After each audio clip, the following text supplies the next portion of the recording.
We also want to update some stories from Saturday night. Zy Alexander went down in the second quarter. That should have a big impact on this game if you're looking at LSU from just a personnel standpoint. After Saturday, LSU went into that game. Denver Harris was inactive. Deuce Chestnut is still not with the team. J.K. Johnson obviously was injured earlier in the season before the year started. And then, of course, on Saturday night, Zy Alexander goes down with what they're calling a lower leg injury. It did not look good as he was coming off of the field on Saturday night. So no press conference today from Brian Kelly. He will be meeting with the regular SEC teleconference on Wednesday, and then he'll have his radio show on Thursday. So we will hear from Coach Kelly this week. We will not hear from him today as far as the latest on what is going on with Alexander or some of the updates on guys like Emory Jones and Mekhi Wingo who were held out of Saturday's game. I expect both of those guys, Wingo and Jones, to be active for the trip to Tuscaloosa. It will be interesting to hear what is the status on Zy Alexander after Alexander had to leave the game in the second quarter. If that's the case, you're talking about all four of your transfer cornerbacks in this offseason, with some type of story around them, right? I believe that Denver Harris will be ready to go for the trip to Alabama. I do not know the status of Deuce Chestnut. I'd imagine that Brian Kelly is going to update that the next time that he talks. He will also do the same for Zy Alexander, who we saw go down with an injury on Saturday night. And then, of course, as we mentioned, J.K. Johnson was lost for the season before it even started. So, the guys that they brought in, the transfer portal guys, this is not the status that you wanted going into one of the biggest games of the season at the defensive back spot. So definitely will be interesting to hear what Brian Kelly has to say about Zy Alexander when he's able to update his status, because he was speaking after the game, and he was talking about some of the personnel here. Stewie, let's get to some of this post-game sound from Brian Kelly. As we said, our crew is over there. Appreciate Grant Haskell and the crew for bringing back our sound inside the media room after the game. LSU wins 62-0, and here is Brian Kelly speaking about Zy Alexander and just what happened to him. He also talks about LSU and this offense staying consistent now for 7 straight games, putting up 500 yards or more. You guys are running right now. Yeah, a lower body injury that'll get evaluated here over the next 24, 48 hours. We'll get a better picture of that. The offensive efficiency is one where you look towards one guy and then somebody else steps up. Last week Brian Thomas didn't have but 2 catches, I think, and then obviously has an explosive night tonight. So we just have so many different options and so many different weapons, and the running game obviously was not something that we went to right away. We felt like throwing the football was the best way to move the football tonight, but then we come out with in terms of running the game, we rush for over 200 yards again. So again, I don't know if there's enough superlatives to talk about it, but it's balanced, it's physical, there's playmakers, and it's led by, a quarterback that's as hot as anybody in the this game, there's no shortcuts. You get what you... Here is Denver Harris, the status of Denver Harris. This is 3, Stewie, of Brian Kelly talking about what was going on with Denver on Saturday night and what his availability was. Available to play in this game? No, inactive. Pretty quick. We will wait to see what the status of Harris is moving forward, but here he is updating the cornerback room as this is a thin group, obviously, with what's happened from an injury standpoint with just J.K. Johnson and Zy Alexander alone. You're talking about 2 of the guys that you were heavily counting on not being there, and then the inactive status of Denver Harris along with Deuce Chestnut being away from the team. You're talking about a very thin group right now. Here was Kelly talking about his defensive backfield and his cornerbacks. Back rooms are developed over the last few weeks. Yeah, I was pleased with Hughes' performance out there. We played him at corner. I thought he did a really good job. They ran a a double move on him. His eyes were good. Jeremiah Hughes, that is, true freshman. You saw Javion Toviano playing some corner. Excuse me.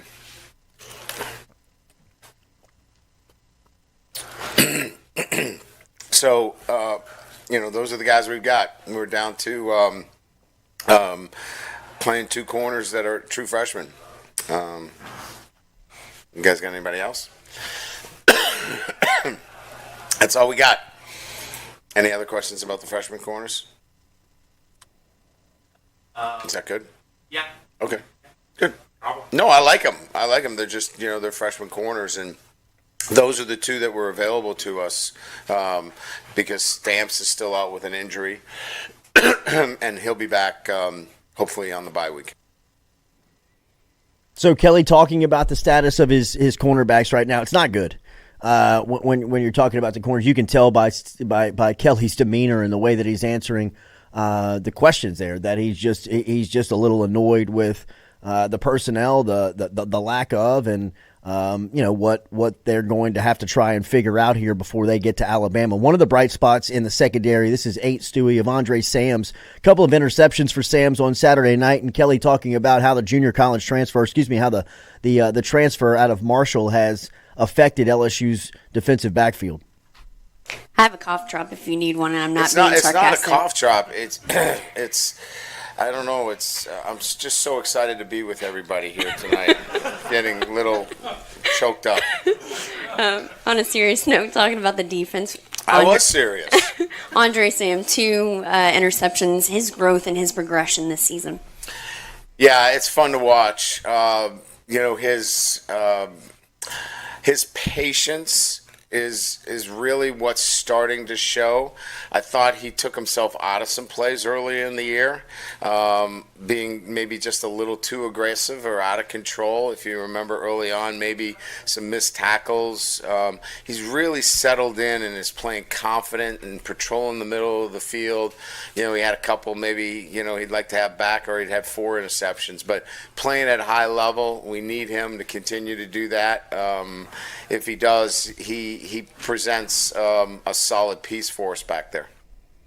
Sam playing the position really well the other night. Obviously, he shined with the 2 interceptions. Probably could have had a couple more after Saturday night's performance. Not a lot to take away, obviously, from this Army game. I mean, Army obviously very outmanned by LSU. LSU doing what good teams are supposed to do, right? They are beating up on teams that are beneath them, that are not as good as them, and taking care of business. And they did that on Saturday night versus a Army team that just they couldn't keep up with LSU. They went to 2 true freshman quarterbacks after their starter went down. It was tough to get anything going from an Army standpoint. And for LSU, I think all you can take away, especially defensively from it, is just being able to build more confidence, right? Doing this now for consecutive weeks. I saw Stephen Miller had a third quarter stat that I was reading about earlier, and I wanted to bring that up, and I appreciate Stephen for bringing that back to light. But over the last, I believe, 5 games, LSU has only given up 16 points in the third quarter. I think that's halftime adjustments. That's some type of adjustment. We've talked about, what has been going on as far as the end game goes. I think that's a clear sign that there is some type of direction and improvement and confidence building that's happening. So for LSU, little things, not much to take away from it, but defensively continue to build on the confidence that they started to grow on a couple of weeks back. And, I think that can carry over here into the bye, and then obviously into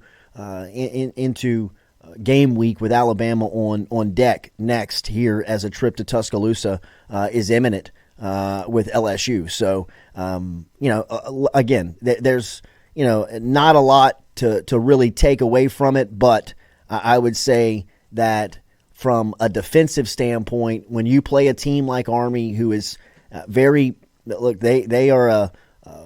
have an identity offensively. I know a lot of people were talking about that this is a different Army team, and they've gotten away from not really. The triple option principles were there. LSU had to stay in assignment tasked football defensively, and they did that. It was not the SEC talent, but you know what I mean. You go out there and you can only play the people in front of you, And LSU took care of business, and I think from that standpoint alone, you grow from a confidence standpoint. Offensively, LSU, again here, as we talk, I mean, the numbers are embarrassing when you're talking about LSU right now. I mean, Jaden Daniels is the NCAA's total yards leader. Daniels leads the NCAA in yards per game, averaging 387 yards per game. He's also the first player to eclipse the 3,000-yard mark this season.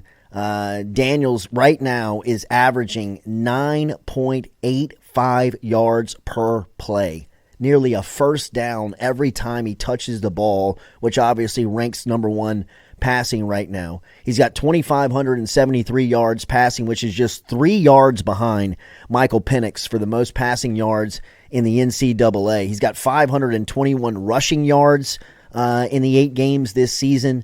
Only 3 FBS quarterbacks have more rushing yards than Daniels. He's now tied with Caleb Williams for combined touchdown passing and rushing with 30. LSU obviously want to bye this week, but they do have the best quarterback in the country. They've got the best offense in the country, and they may have the best pair of wide receivers in the country, as Neighbors and Thomas are on the top of NCAA stats as well. Malik Neighbors is leading the NCAA in receiving yards. Brian Thomas is leading the NCAA in receiving touchdowns. So LSU right now offensively is just about as rich as you can get. I mean, they got it all. They got a run game. They got 2 wide receivers that are bona fide top 20 picks. They've got the best quarterback in college football. Their offensive line is really coming together. We were talking about the reps that Lance Hurd was able to put together the last couple of weeks as Emory Jones went down early in that Auburn game. Lance Hurd pushed right into the game against Auburn, very much held his own, couple of penalties, but for the most part played solid. And then this weekend, just mauling people. I mean, just absolutely establishing his dominance from a freshman standpoint and growing his confidence into the future. I expect Jones to be healthy for the Alabama game, but in the same breath, you have now taken the opportunity to really start the development of Lance Hurd as far as his in-game reps go. And to see him get those reps like he did on Saturday is going to be hugely beneficial to him, not only down the line and into the future, but probably at some point this season. And I think that LSU's got a ton of football left to play with a lot of real high quality games on the schedule. When you're talking about Florida, Texas A&M, Alabama, and a potential SEC title game, at some point you're going to need depth on that offensive line. And if Lance Hurd's the 6th guy up, you're sitting in a really good spot. I thought that, obviously, again, not a lot that you can take away. There's not a lot that you can commit to it, but you got to take care of your business. You got to, just execute while you have the opportunity. And I thought LSU took a great opportunity on Saturday night to do that offensively.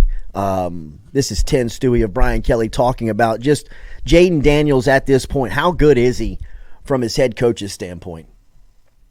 SEC play. Yeah, I mean, look, everybody can have their own, beauty is in the eye of the beholder, but he sure looks good to me. And so when your quarterback is playing at that kind of level, he gives you a chance to win every game. He's got a great supporting cast. There's no doubt about it. But, the quarterback drives, college football, the NFL, high school, wherever it is, the quarterback's the driver. And right now he's playing at an elite level. This is 12 Stewie Moore from Brian Kelly speaking about Daniels and just the progression and steps that he's taken since last season. You don't. 32 years in this business, if I was staggered by anything an 18 to 21-year-old did, and I wouldn't be in this very long. So staggering does not hit my radar very often. I'm pleased with the discipline that we're showing. And look, we got to work on it every day. I mean, it is a constant day-to-day process that we're in about building good habits and building discipline and doing those things. So, we're 2 years into this, and we have to work on it every single day. More from Kelly speaking about the vertical passing game and just how much it's grown over the last couple of months. Well, again, it's a combination of finding your one-on-one matchups when it's man coverage, and then we're getting a combination of some cover two where they're rolling the corner to Malik's side, and you got split safeties, and those kids are pretty good. They're going to run off safeties anytime. So I just think it's again, we're going to take advantage of our athletes in space against what you give us in terms of coverage. And if you're going to play a lot of cover two, we're going to run the football, and we're going to push the ball down the field vertically. Scary proposition for anybody who's having to defend LSU offensively right now, because as Brian Kelly is explaining, they have just a multiple ways that they can beat you, and they do it with a ton of confidence. Whether it's a running back in Logan Diggs and the offensive line that is starting to gel and really come together, or this passing game that is embarrassingly good. Here is Kelly talking about more of the success that LSU is experiencing right now offensively. Is it 6? Yeah, that's 6. That was 6? Mm-hmm. Okay. From last season to this year, LSU is sitting in the same spot. They're 6-2. This is 9. 6-2 heading into the bye weeks. Kelly looks back at last year's team and kind of talks about the similarities of where they are heading into this matchup, this time on the road against Alabama. This team to be itself. Not really. We talked about it, after the Missouri game a little bit. Hey, we're at 4-2. This is where we were last year, but we haven't since that time really talked about it, because that was kind of like, getting over the disappointment of, playing poorly. But it's really just been about, now, playing with the right, mindset each and every week. And I think they're beginning to obviously grab hold of that. So LSU offensively, man, right now they are the best offense in the country. I think that when you watch this offense play, it's tough to recognize just how good they are, man. I mean, even against lower quality opponents like Saturday night, the way that they were executing against higher end opponents like they have throughout the last 5 weeks. I mean, this LSU team right now, offensively, is just as unstoppable as any offense in college football. If you were watching this weekend, Washington went to Arizona State and nearly had the wheels knocked off. They were held to 16. They were in Washington. I'm sorry. They were in Washington, and they were battling Arizona State, a bad Arizona State team, a one-win Arizona State team on the season, and Washington had a very much off night. Penix and his crew just uncharacteristically turnovers and missed opportunities and just – look, not what you expect to see from somebody who is talked up as much as Penix is. And for Jaden Daniels and LSU, it's all built up to the moment, right? Like these moments that Daniels needs to capture some type of Heisman moment, some type of moment that makes sense for the national media to really get behind Daniels. That's coming up.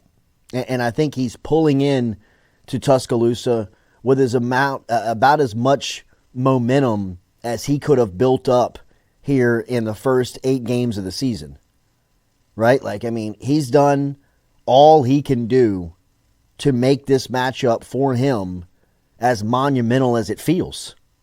I mean, it feels as if this is the moment, the matchup that if he's going to be the Heisman winner here in 2023, he's going to have to shine in this moment. I mean, he's really going to have to take advantage of all the eyeballs from around the country, a top 10 defense in Alabama, and being on the road and being on national television, being in prime time. All of what's going to go in to that matchup is going to give Jaden Daniels a great opportunity to capitalize on all of the attention, all of what is around him right now. So, obviously, this game is going to be – it's going to feel like probably, 2 years to get through these next 2 weeks.